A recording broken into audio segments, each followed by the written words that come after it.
Casey and I have been dating since we were freshmen in college, almost a whole year ago. I'll never forget the first time I met her. I was helping a friend move a couch into her dorm room when I passed by Casey's room on the 4th floor. Casey's door was cracked open, and as I lugged the couch down the hall, I saw her. Her long, red hair was damp like she'd just gotten out of the shower, and she was wearing a gray school hoodie and sweatpants. She had music playing and danced goofily as she folded her laundry. I thought she was the most beautiful thing I'd ever seen. The first time Casey saw me was when she rushed out to help after I dropped the couch right on my foot. I never told her it fell because I was watching her, but now she'll know if she ever reads this post. Sorry, when she reads this post. Gotta think positive. Anyway, our relationship started out like your typical college romance. First date at the nearby diner, some half-hearted attempts at dancing at the local 18-plus club, and lots of drunken sex. Casey likes to leave those parts, the fun parts, out of her stories. She can be mad at me for writing this later, once she's better. As I watched my friends go through girl after girl, I was thrilled that Casey and I stayed strong. Our light, mostly physical relationship grew into one of respect, friendship, and maybe even love. People might say we're too young for love, and maybe they're right. But they haven't been through what we have. The past few weeks have been an onslaught of terrifying events, some of which I wish I could forget. But at the center of it all is my sweet, sexy redhead. And I wouldn't give that up for anything. Yesterday, when I told Casey I wanted to drive to the next town for a yard sale, she rolled her eyes and said, "Are we seriously at that part of our relationship already?" She was smiling though, and I think she was just happy to hear me suggesting something that didn't have to do with ghosts, witches, or demons. I felt a little guilty though. I wasn't going to the yard sale out of some newfound love of antiquing, but because I heard it was at the house of a man who'd just passed away. A man who'd been known for collecting items of the occult. Casey doesn't like this obsession of mine. But when you believe one thing all your life, and then you suddenly realize the world isn't what you thought it was in the slightest, what reaction are you supposed to have? Once I learned that supernatural things can and do happen, I wanted to learn more, to understand it. So yesterday, we hopped in the car and took a little road trip. I was disappointed when we arrived at the house. Outside on the lawn were racks of old clothes, a collection of mystery novels, and old kitchen appliances. I sifted through some boxes of shoes and belts while Casey mused over a pile of records. Where's the good stuff? I wondered. I noticed the garage was open, although it didn't look to be part of the sale. But those boxes, those piles of books, I had to take a closer look. Ducking into the musty garage, a beam of sunshine fell on one of the books, and I saw a row of strange symbols on the cover. Jackpot. I busied myself with emptying the contents of the first box onto the workbench. An ancient-looking hourglass caught my eye, and I was momentarily mesmerized by the falling sand. I jumped when I heard a voice behind me. "So, this is why you wanted to come here?" Casey asked, her eyes disapproving. I was caught red-handed and could do nothing but stand there sheepishly.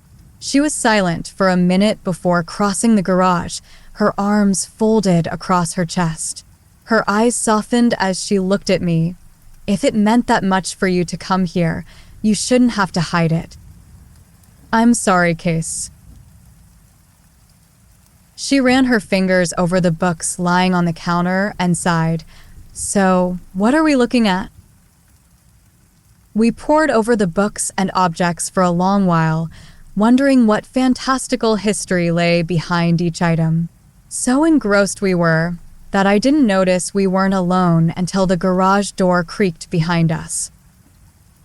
"My father was a strange man," came a voice from behind us. "You might want to stay away from those things."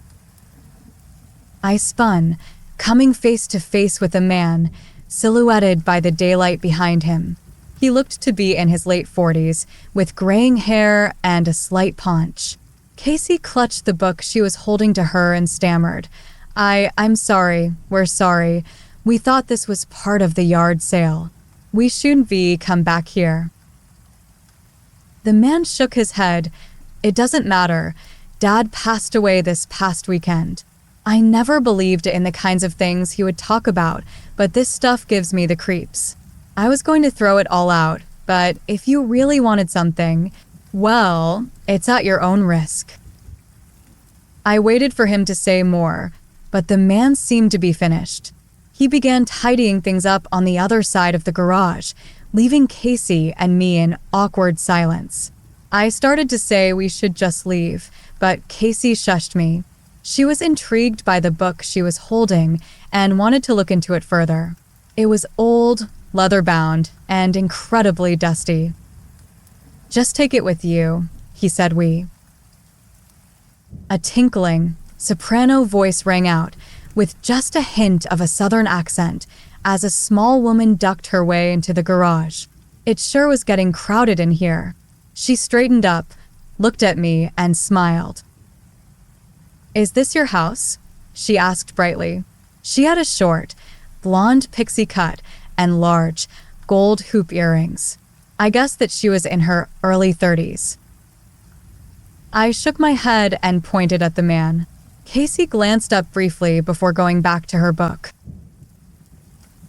Something struck me as unusual about the woman, so I listened as she talked to the man, her eyes roving over the boxes on the workbench. She asked the man a few questions about his father, before stating, I'll buy it all. I raised my eyebrows, and the man did the same. He said, You can take what you want. I don't need money for it. But I think that girl has her eye on one of the books, and she got here first. He gestured towards Casey. I highly doubted Casey actually wanted to keep the book, but I recognized the look on her face. Her set jaw said, Damn right, I was here first. The woman must have noticed Casey's look as well, because she frowned and turned back to the man.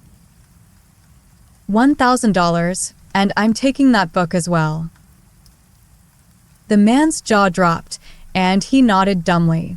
Casey looked surprised and didn't even argue when the woman approached her and took the book, closing it right in front of Casey's face with a snap. A cloud of dust bloomed in front of Casey, and she took in a lungful. I patted her back as she tried to stifle her coughs. We walked back to the car, reflecting on the exchange that had just taken place. She must be really rich, I mused. Or those books were really valuable, Casey said between coughs. Or powerful. As we neared school, Casey asked, Can we stop for ice cream? My mouth kinda hurts, and I want something cold to numb it. After 2 scoops of Rocky Road, we drove back to the dorms and I parked out front of my residence. It was nighttime already. Our school doesn't have co-ed dorms, and while Casey's dorm follows a strict, no boys after 11 p.m. rule, the doorman at my residence could care less about those policies.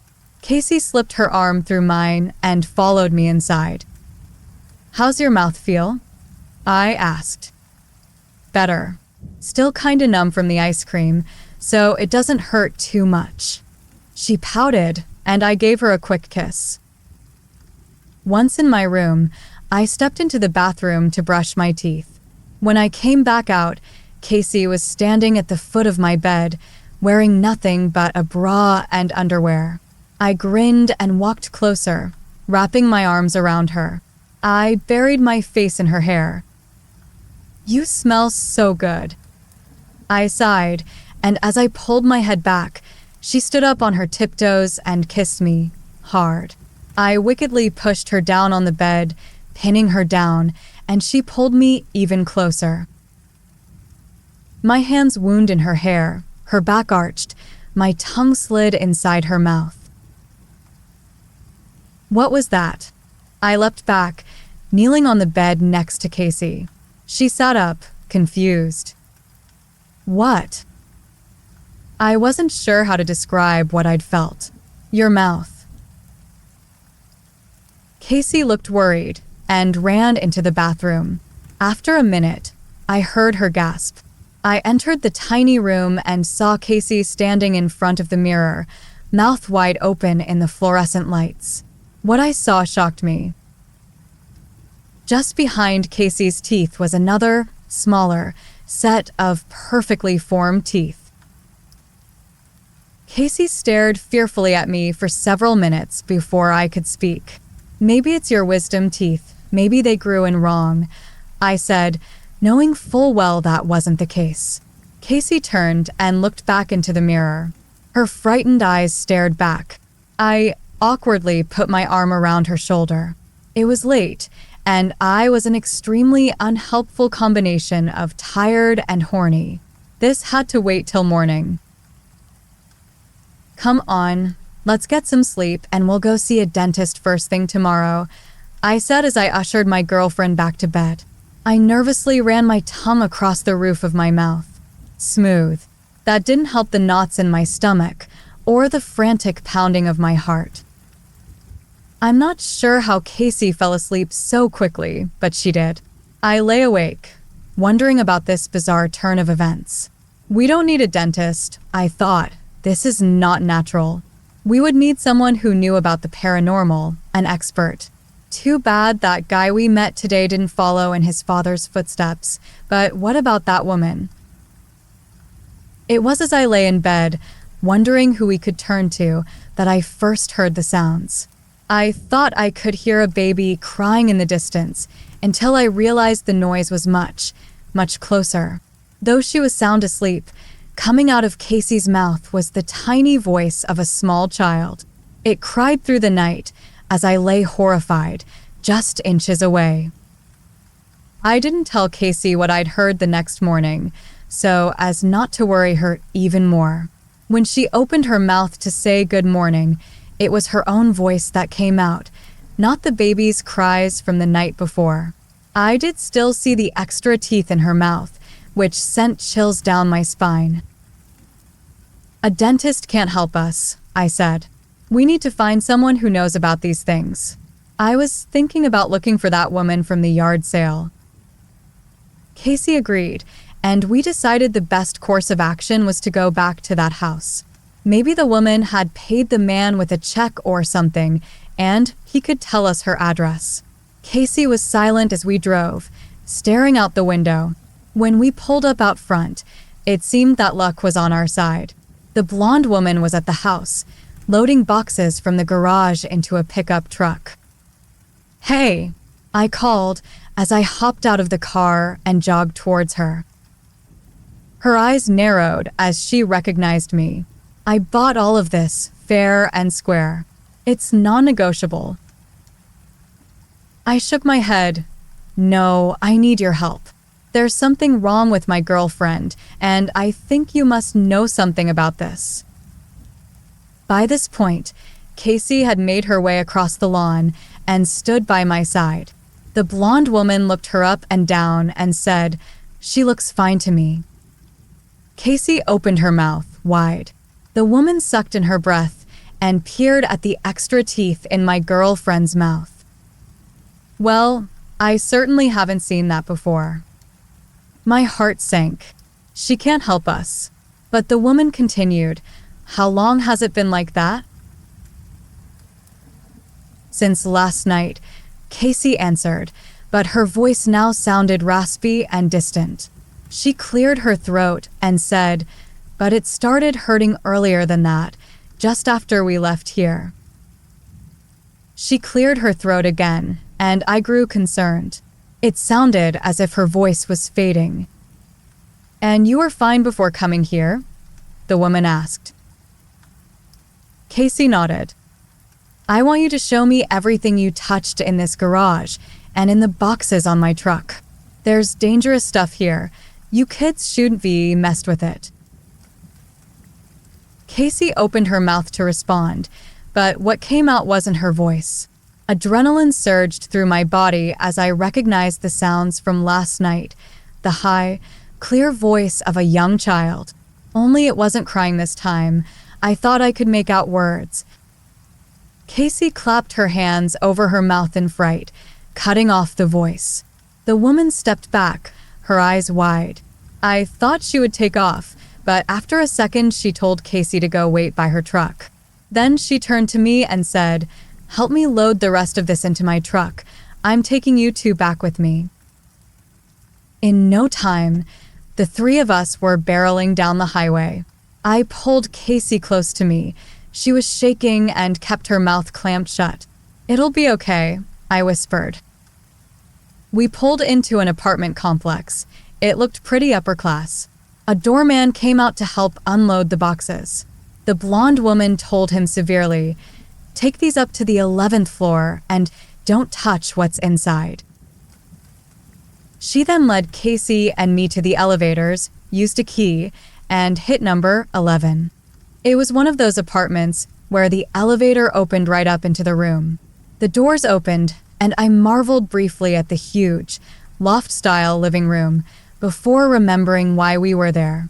The woman opened a side door to the apartment, and I saw that's where the doorman was. Bringing the boxes, Casey crossed the room in front of me and slumped down on a wide, leather couch. She hugged her knees to her chest.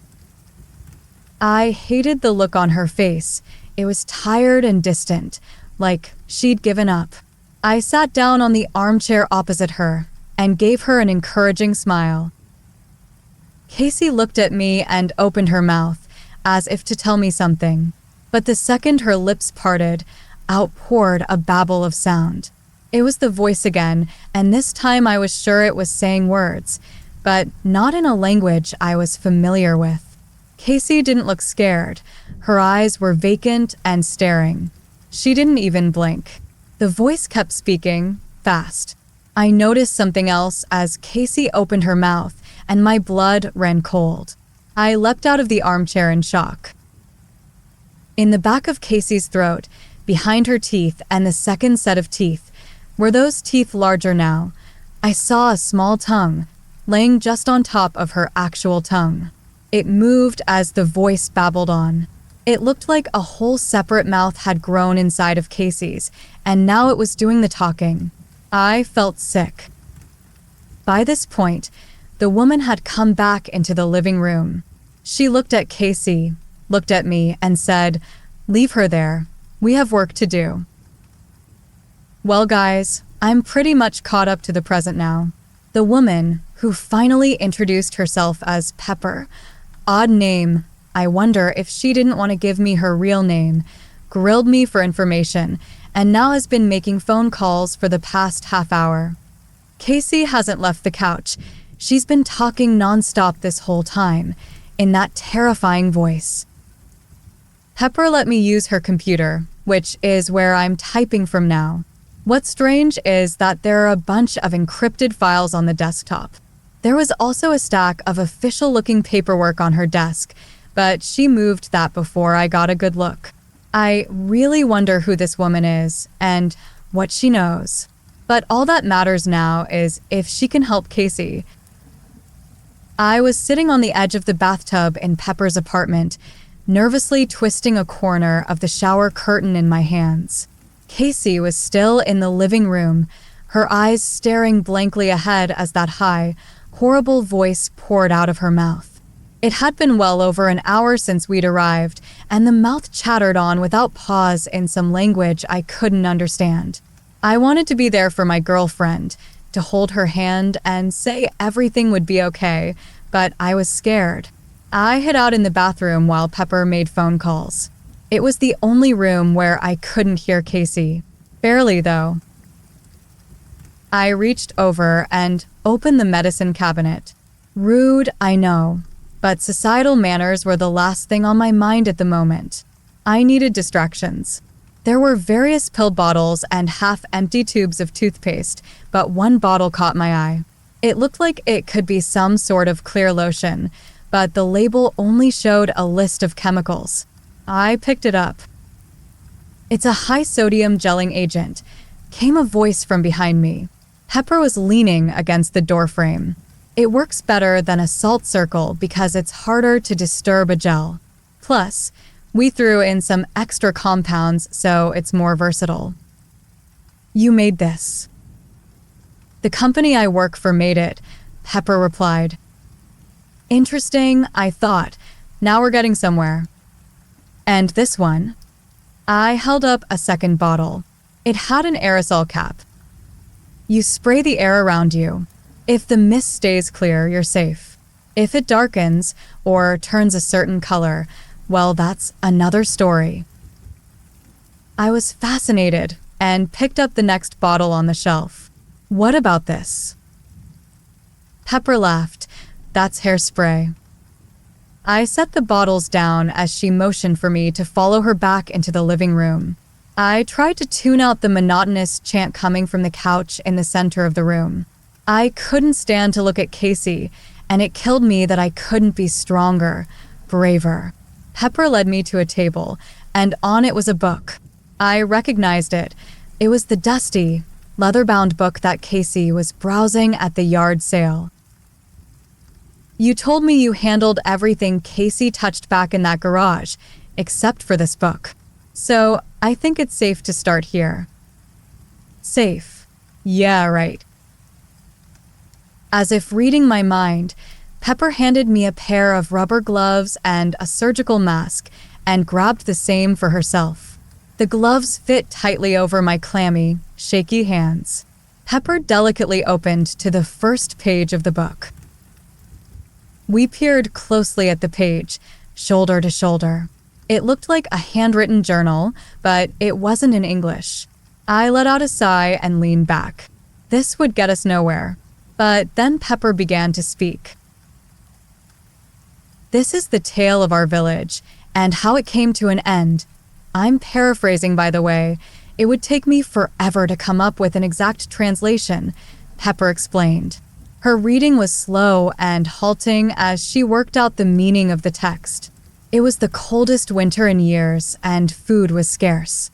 My family prayed to the, I don't recognize this word, but it looks like the words for smoke and bird put together, daily, but help did not come. The heads of the 6 families held a council, and it was agreed that each would send one member of their family into the caves. It was a hard decision, but better to sacrifice 6 than all.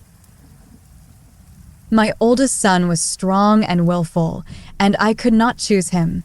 He could lead our village someday. My daughter was beautiful and engaged to be married to a rich man in the next village. My wife had succumbed to disease in the beginning of winter, so all that remained was my youngest son. He was weak and may not have lasted through the winter anyway. I chose him. It was a terrible thing to force our 6 loved ones down into the mouth of the caves. They pleaded, begged us to let them stay above ground. We had to throw rocks and prod them with sticks until they fled into the caves.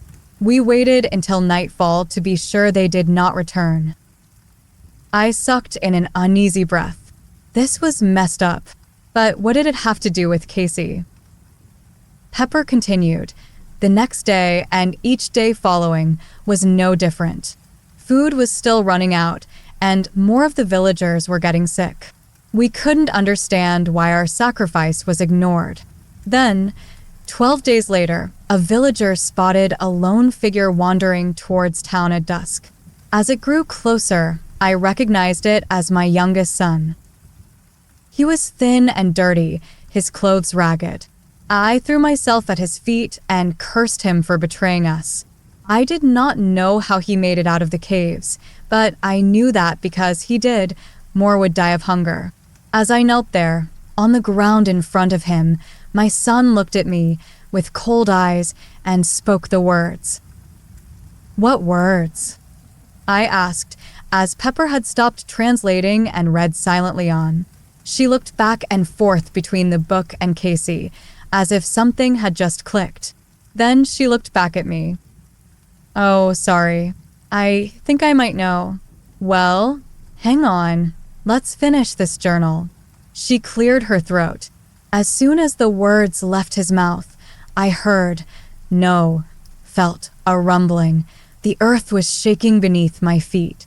My son opened his mouth, wider than I thought possible, and out rose a plume of smoke.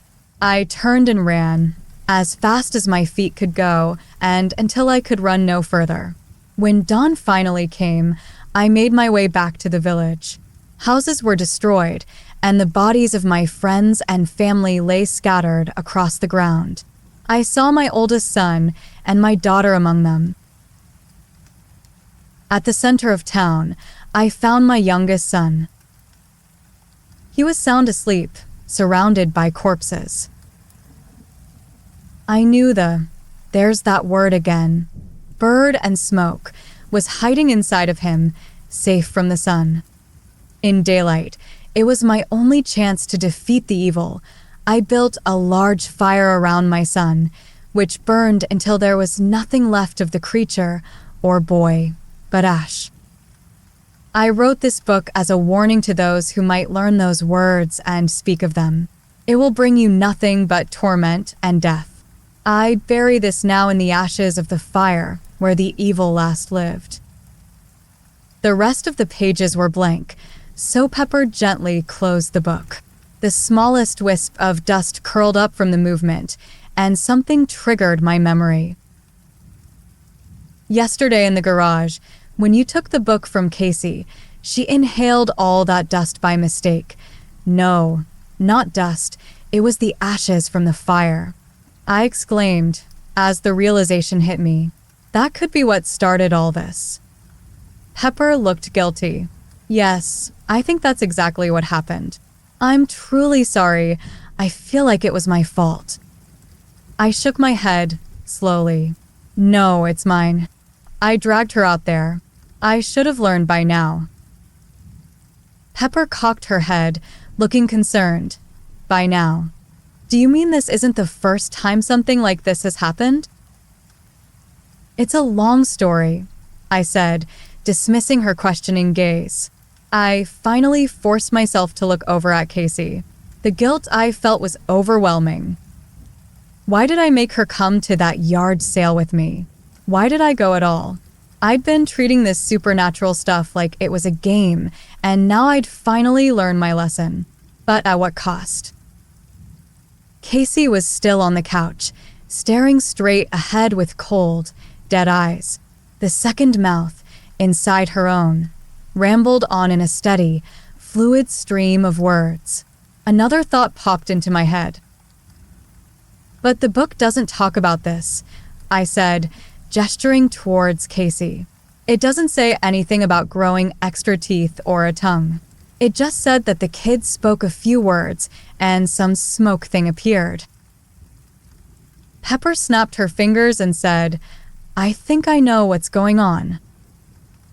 She stood up and paced the floor, running her fingers through her short, blonde hair. The words that the book mentioned were used to summon that demon, or whatever it was. But those words must be long gone, erased from history. The man who wrote that journal certainly didn't write them down anywhere. So if there's some ancient demon that's trapped and wants out, but no one knows the words used to summon it, what does it do? I was lost and stared at her blankly until she continued. It needs the person who last spoke the words, the youngest son. When Casey breathed in his ashes, his mouth manifested in hers. You said when you first heard the voice, it cried like a baby. That's because it was a baby. The mouth is repeating every word it's ever said until it gets to the words that summon the demon. It spoke in single words when I first heard it, like a child learning to talk. Did you notice it moved on to full sentences soon after? And it's not as high-pitched as before, because the child is, or was, growing up. I hadn't noticed the changes, but now that she mentioned it, then I shuddered as I realized what she was implying. You're saying that if we don't do anything, Casey will summon some creature that killed off an entire village? I fought to keep the panic rising in my chest. Pepper replied, Hopefully we'll have this taken care of before that's even an issue. I called my boss earlier. He's on his way. Pepper dialed her boss again and told him our revelations. Then she told me the plan. Her boss was coming with a surgeon who would simply extract the teeth that had grown in Casey's mouth and the tongue as well. No mouth, no voice, no demon. We couldn't exactly go to a hospital. What would they think? So it would have to be done here in Pepper's apartment. I didn't like the sound of that, but Pepper promised me it was the best way. The plan also sounded worryingly simple, but again, Pepper assured me it was under control. Fighting back my fear, I took off the rubber gloves and mask, sat next to Casey, and held her hand until the surgeon arrived.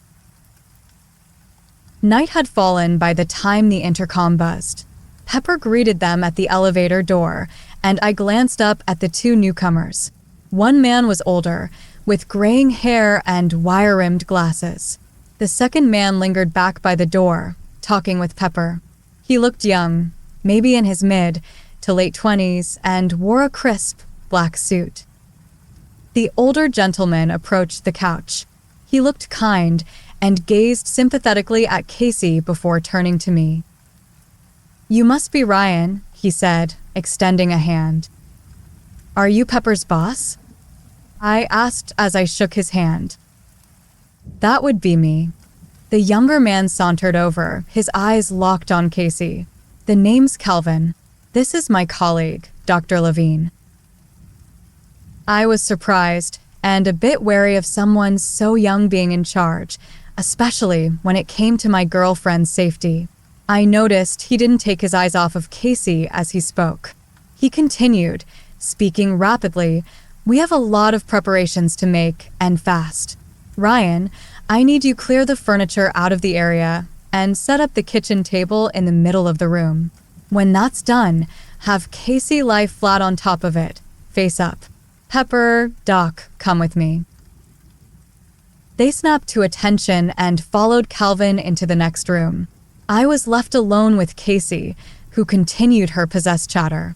I wasn't sure how to go about moving her off the couch and then onto the table, but when I took her hand and tugged, she willingly stood up. She stayed put as I shoved the furniture out of the way, and once the table was in place, she obliged as I gently lowered her down onto the slab. As I was arranging the room, Pepper and Calvin began some arranging of their own. They set up some instruments they reminded me of strobe light boxes, one in each corner of the room, facing inward. The doctor placed a black duffel bag on the table next to Casey and began rummaging through it. Is that everything he needs for the surgery? It doesn't look like there's a whole lot in there. Another thought occurred to me, and I asked him, "Do you have anesthesia? Is this going to hurt her?" The doctor seemed flustered. He turned towards Calvin as if looking for an answer. Calvin glanced at him impatiently before returning to his task, ignoring the question. Doc didn't say another word, and Pepper didn't even look up from the machine she was fiddling with. "What the hell? Do you have anesthesia?" I asked again, a bite to my words this time. The doctor flushed and refused to meet my eyes. Upset, I grabbed the duffel bag from him before he had a chance to react. "What do you have in here?" As I peered inside, I wasn't sure what to think. Inside the bag were a couple glass vials, some sheer cotton towels, and a few other odds and ends. No scalpels, gauze pads, or any other equipment a surgeon might use. But they'd said the doctor would remove the teeth and tongue, and Casey would be okay. I closed the bag. "What is going on here? This," I said as I shook the bag roughly, "is not going to help Casey." Calvin took a step towards me, his eyes narrowing. I had his attention now. "Be careful with that," he said softly, menacingly. "You don't want to break anything." The hell I do. I was on edge. I wasn't sure what was going on. All I knew was that these people were hiding something from me. I'm not normally a violent guy, But right then I wanted to throw the bag down and beat the hell out of that smug asshole standing in front of me. Calvin tensed. He must have sensed my intentions because his voice warmed. "You need to trust us, Ryan," he pleaded, reaching slowly towards the duffel bag. Just then, as Calvin and I eyed each other up, Casey sat straight up on the table. All eyes turned towards her, and my blood turned to ice as she opened her mouth. In a loud, clear voice, Casey spoke 3 words. I won't write them down. It wouldn't be safe. As soon as the last word left her mouth, the floor started shaking. It felt like the whole building would fall apart. I grabbed the edge of the table to steady myself, and Calvin used that distraction to wrest the bag from my hands. I barely noticed. My eyes were fixated on Casey, for at that moment she opened her mouth wide and smoke began to billow out. "Now," Calvin shouted, and out of the corner of my eye, I saw Doc flip a switch. There was a bright flash of light. It seemed to come from the corners of the room, and the rumbling stopped. Silence.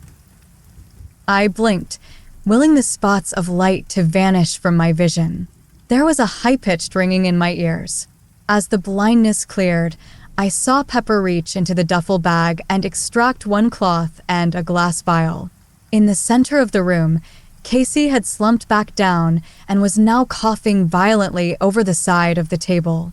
Her shoulders heaved with the loud, hacking coughs, and I saw something fall to the ground with a small clink. I looked closer. It was a tooth. More teeth followed, and finally Casey gave one last cough, and a fleshy chunk dropped to the floor. The tongue. I gagged once and turned my head away, only to notice something even stranger. The smoke that had risen from Casey's mouth hung in the air, but now it was as still as a statue. It seemed so odd without movement, like I was looking at a photograph. It was almost beautiful. I marveled at it, forgetting where I was for a brief moment, until Pepper came forward. Using the cloth, she reached out and slowly ran her hand through the smoke. As the cloth passed through, it became dark and sooty. I watched in silence as Pepper collected every single wisp of smoke until the cloth was black and the air was clear. Then she carefully unscrewed the cap on the vial, inserted the cloth, and sealed it tightly. She gently handed the vial to Calvin, and as it exchanged hands, I noticed it had a label, 8137C. "Who are you?" It was barely more than a whisper, as my voice hadn't regained its strength just yet. Calvin held the vial up to the light, his eyes glinting as he gazed at it. "I'm a collector," he said simply. I thought sarcastically. Well, that explains everything. I was suddenly tired, the exhaustion overtaking my fear and anger, and all I wanted to do was leave. To go back to my dorm, put on some music, and study for my lit class the next day. Most of all, I wanted to pretend none of this ever happened. I despaired as I remembered we'd left the car almost an hour away, but I'd call a cab if I had to. No matter what, Casey and I were getting out of there. Casey was lying on the table, breathing heavily, but when I put my hand on her shoulder, she looked up. No blank stare. It was definitely her. "Good to have you back, babe," I murmured, kissing her forehead. There was some blood at the corners of her mouth, and she looked like she'd been through hell, but otherwise she seemed okay. I helped her off the table, and she leaned on me as she staggered towards the elevator. As we passed Calvin, I saw him give a meaningful glance to Pepper. Pepper sighed and called after us, "You can't leave." I whirled around, almost dropping Casey. My anger flared up again, but before I could retort, Pepper amended. "What I mean is, you shouldn't leave. It seems to me you've experienced something of this nature before, something supernatural." I clenched my jaw and said nothing, and she took my silence as a yes. That's not normal. Many people will have a brush with the paranormal once or twice in their whole lives, but that's just it. A brush, a fleeting moment. You're young. It's unlikely you'd have any prior experience, unless you were actively seeking it out, that is. But we were seeking it out, or at least I was. No, that wasn't entirely true. Casey hadn't sought out what happened to her as a child, or even some of the more recent events.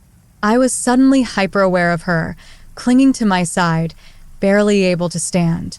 How much more of this can she take? Pepper seemed to sense my resolve wavering. We can help you, you know. I won't pretend this is an entirely selfless act. You'd need to help us in return. But if you walk out that door now, I can guarantee you things are only going to get worse. I turned my head toward the elevator, then looked back at Casey. She gazed up at me and in a voice so small I could barely hear it, said, "I want to stay." A couple days have passed, and since then Casey and I have been staying in Pepper's apartment while Casey recovers from the ordeal. School's out of the question, at least for the time being. I still don't fully trust Pepper, and I certainly don't trust Calvin, but it's not my call anymore. I already screwed things up enough, and I'm just glad we made it out unscathed. Casey misses you guys, by the way, and once she's feeling better, I know she'll have a lot more to tell you.